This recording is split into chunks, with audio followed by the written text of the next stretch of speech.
Salutare prieteni, sunt Alesia și sunt pe canalul meu. Astăzi să prezint slime-ul meu și vă voi lăsa rețeta și în descriere și o să vă mai las și tot în descriere canalele unor prieteni de mei. Dacă să abonați, nu-i nimic, dacă nu, să aflați. Ok, să începem. Ok, slime-ul meu este acesta, adică recipient. Eu țin în recipientul ăsta. Mi l-am cumpărat în Jumbo și era mai, adică eu mi-am ales pe verde pentru că eu mi-am făcut slime pe verde și am făcut acum 10 minute acest slime. Da. Acest recipient din Jumbo și mai era și pe Fanta și cu Fanta și cu cola și mai multe, dar era și de energizant. De energizant era și portocaliu, era și transparent, pentru că nu multe culori și de energizant. Ok, deci eu am las la vedem.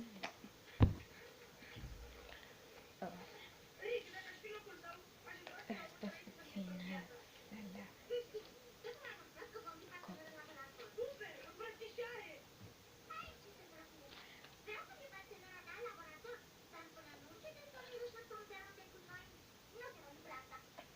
ok, vedeți, acesta este slime-ul. Nu se tine prea mult și este cam lipicios, este cam gelatinos. Mereu mă încurc și spun că este lipicios, nu că este gelatinos, când este gelatinos, zic că este lipicios, așa mă încurc eu mereu. Nu contează.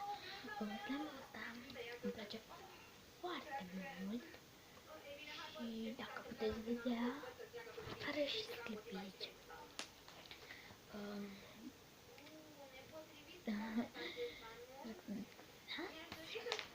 Ok. Acest slime o să făcut acum 10 minute, un bucur de portocaliu și acesta este destul de bun. Încă îl mai am, dar sora mea se joacă cu el. Adică nu sora mea, verișoara mea se joacă. Când a venit, eu a schimbat, dar nu vrea să vină. Ok. În slime-ul ăsta nu am pus foarte multe chestii, deci nu vă trebuie borax sau făină sau chestii de astea. Apă, nu trebuie. Nu vreau să vă aboresc acum cu toate chestiile, dar este în descriere. Rețeta și nu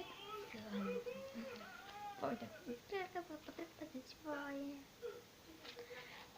Ok,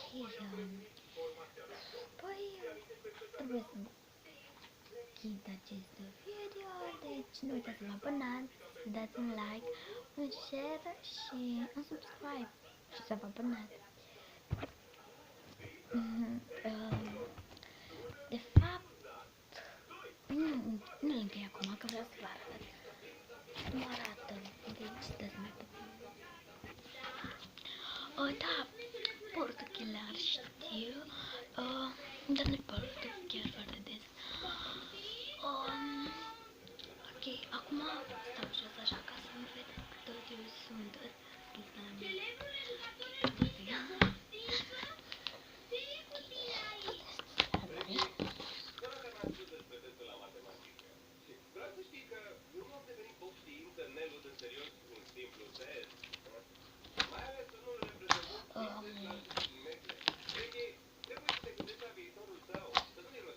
vreau să nu-ți curăț pentru salatele din fundal, dar nu știu ce să uite și la televizor și într-o altă idee primăvară. Ok, aici se încheie acest video și în următorul video poate am să mă filmez cu colega mea. O să facem, nu am să... Ok, Voi reveni imediat. Voi reveni imediat. Ok, aici să încheie acest video. Știu mai spus o dată, dar nu așa. Rog să mă scuze pentru luminarea, dar se vede când am filmat. Ok, nu uitați să vă abonați, să dați un like și ați înțeles.